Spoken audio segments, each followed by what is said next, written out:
ज़ाहिर मसला उलझता चला जाएगा कैसे। शेख साहब अब ज़ाहिर आप बिजनेसमैन भी हैं और जो सूरत हाल आपके सामने है खैबर पख्तूनख्वा में, ऐसा लगता है जैसे पूरा सूबा उबल रहा है और वहाँ पे MPs और MNAs और मिनिस्टर्स खुद जाके फीडर्स ऑन कर रहे हैं और उसके बाद कह रहे हैं कि लोगों को बिजली मिलनी चाहिए। तो इसका मतलब वफाक के हाथ से निकल गया फिर यह सारा सिस्टम। जी देखिए, बहुत मौसम गर्म है और पूरे मुल्क में, जैसे डॉक्टर साहब ने सही कहा, खैबर पख्तूनख्वा में भी 12-12 घंटे होगी। मैं अभी चंजोट से आ रहा हूँ, 3 दिन वहाँ रहा हूँ, नहीं 12 घंटे की वहाँ भी लोड शेडिंग है। जो आप बिल देते भी हैं लोग, कई किस्म के मसाइल हैं, कुछ हमसे टैकल नहीं हो पा रहा, जिसकी कोशिश हो रही है। और डॉक्टर साहब ने जो आखिरी जुमला कहा ना कि हुकूमत का ये काम नहीं है, हम फेल हो गए हैं ना, इसमें सीधी सीधी बात है। माने ना फिर क्या? हम मान रहे हैं, मैं आपको कैटेगोरिकली कह रहा हूँ। और हमें स्टेट ओन एंटर, आज भी मैं मीटिंग करके हूँ 4 मिनिस्टर से, मैं भी उस कमेटी में हूँ। स्टेट ओन एंटरप्राइजेस को हम प्राइवेटाइज कर रहे हैं, हमसे नहीं चल पा रहे। ये जगह था ना, हुकूमत तो कोई किसी जगह किसी इदारे पे, देखिए ना, तो हमने सोच लिया है कि ये तो इस तरह अभी भी 500 अरब रुपए का खसारा है। जो बिजली आपके चार्जेस हैं उससे 500 अरब रुपए कम मिलते हैं हम। ठीक है, तो बहरहाल ये है, इसमें कोई शक नहीं है कि नहीं हो पा रहा। और गर्मी में लोगों का जो बुरा हाल है उसमें तो हमें शिकायत करते हैं ना। मुझे भी बहुत क्रिटिसाइज कर रहे हैं मेरे इलाके वाले लोग, और जाहिर है उनके मुतालबात। तो फिर गंडा साहब का जो मौकफ है वो जायज़ है? गंडा साहब तो खैर खुद इंटरवीन कर रहे हैं ना, वो तो नहीं है कि देखे ना उसका हल वो उनके पास उनकी हुकूमत रही तब हल नहीं निकला। ये तो नहीं है कि सिर्फ हमारी हुकूमत का, ये मानना चाहिए ना। जैसे मैं तस्लीम कर रहा हूँ, तो कोई भी हुकूमत आके नहीं कर सकी। कैपेसिटी हमारे पास ज्यादा है, हमारे पास ट्रांसमिशन ही नहीं है, ट्रांसमिशन कैपेसिटी। और अगर ये कोई हल नहीं है, अगर हम 12 घंटे की का जो बिल नहीं देते कर देते, हमें नुकसान पहुंच रहा है। क्योंकि आप बिजली आपके पास है, आप उसका इस्तेमाल नहीं कर रहे। लेकिन इस पर बहुत गौर हो रहा है, हुकूमत पूरी तवज्जो कर रही है। अब यही समझ रहे हैं हम कि सोलर को ज़्यादा प्रमोट किया जाए। और वही जैसे कि सोलर को आप प्रमोट करेंगे ना, तो ये तो आपने पैसे देने ही देने हैं। जो इंस्टॉल कैपेसिटी के पेमेंट है वो तो आपने करनी है। तो फिर फायदा क्या हुआ है सारे कारखाने चलाने का? बस ये तकलीफ दे मामलात हैं, इसमें कोई शक नहीं है। अब यही देखना है कि कितना किस जगह ज्यादा नुकसान है, किस जगह किस तरह हमने करना है, विंड की या सोलर की। और फिर ये तो हमें ऑलरेडी जो लगा चुके हैं उसका सही आप कह रहे हैं कैपेसिटी चार्जेस हैं, और वो तो आपको देने आप। तो अव्वल हमारे यहाँ ग्रोथ भी पिछले कुछ अर्से से नहीं हुई ना, कुछ सालों से। तो बिजली में भी यानी उनकी डिमांड में भी ये शेख साहब ये बड़ी जाती है कि पहले गवर्नमेंट्स के कुछ लोगों ने सोलर पैनल्स इंपोर्ट करके अपना बिजनेस चला के वो बेच दिए, टैक्स फ्री थे। और उसके बाद अब जो है वो चार्जेस लेना शुरू कर दिए कि नहीं, इस पे आप वो पेमेंट्स आपको नहीं दी जाएगी, अब आपको मार्केट रेट पे आपसे बिजली खरीदे। ऐसा कोई नहीं है। हाँ। सोलर को हम अलाउ कर रहे हैं और ज्यादा प्रमोट कर रहे हैं। और दुनिया में सोलर की कीमतें बहुत कम हुई हैं। हाँ, आपने देखा होगा यहाँ भी आधी रह गई है। हाँ। तो हम तो ये एग्रीकल्चर सेक्टर में भी ये चाह रहे हैं, बलूचिस्तान में मसलन जहाँ पेमेंट बिल्कुल नहीं देते लोग, नहीं बिजली के बिल नहीं भरते, वहाँ हम कोशिश करें कि उनको काश्तकार को सोलर जो है वो गिफ्ट दे दें, उनको पैसे दे दें ज्यादातर उसमें, ताकि कम से कम उसको फायदा तो हो एग्रीकल्चर सेक्टर में। तो प्रॉब्लम है वो, ये उसको हल करने के लिए। अच्छा शेख साहब देखिए, अब ना गंडापुर साहब चीफ एग्जीक्यूटिव है और चीफ एग्जीक्यूटिव का काम होता है कि कानून को नाफिज करे बजाय इसके कि वो कानून को तोड़े और आवाम को खुद सड़कों के ऊपर लेके। अब अगर आवाम सड़कों पर आ जाते हैं और उन्हें फ्री बिजली मिलना शुरू हो जाती है, तो कल जब आपकी गवर्नमेंट होगी तो आप कैसे बिल वसूल करेंगे लोगों से? देखिए, किसने कहा है कि फ्री बिल दें?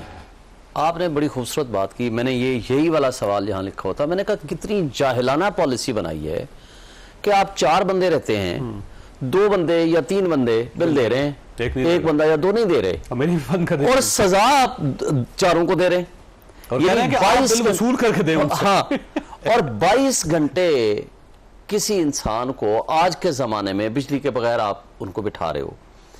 18 घंटे से 22 घंटे के दरमियान लोड शेडिंग है। यानी एक सूबे को आपने सजा देनी है क्योंकि उन्होंने पीटीआई का सपोर्टर है, उन्होंने पीटीआई को वोट दिया है। इस्लामाबाद में पंजाब में भी ये सूरत हाल है, बलूचिस्तान में भी ये सूरत हाल चले है।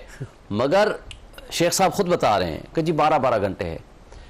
मैं तो इस बात पे परेशान हो गया कि गंडापुर साहब इस बात पे राजी हो गए कि जी 12 घंटे आप लोड शेडिंग कर लें। यानी नॉर्मल इंसान ये सोच नहीं सकता कि 12 घंटे की लोड शेडिंग के बाद कौन सी फैक्ट्री चलेगी, कौन सा आपका कारोबार चलेगा? गर्मियों में कैसे आप गर्मियों में जिंदा रहेंगे, कैसे सोएंगे, कैसे उठेंगे, आपका निजाम जिंदगी कैसे चलेगा?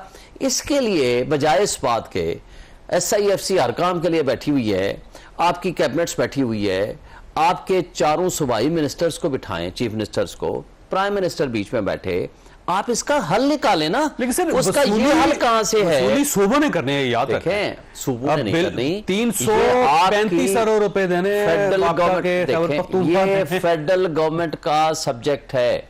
फेडरल गवर्नमेंट उसको इन्फोर्स करे, उनके जरिए उसको इंप्लीमेंट कराए।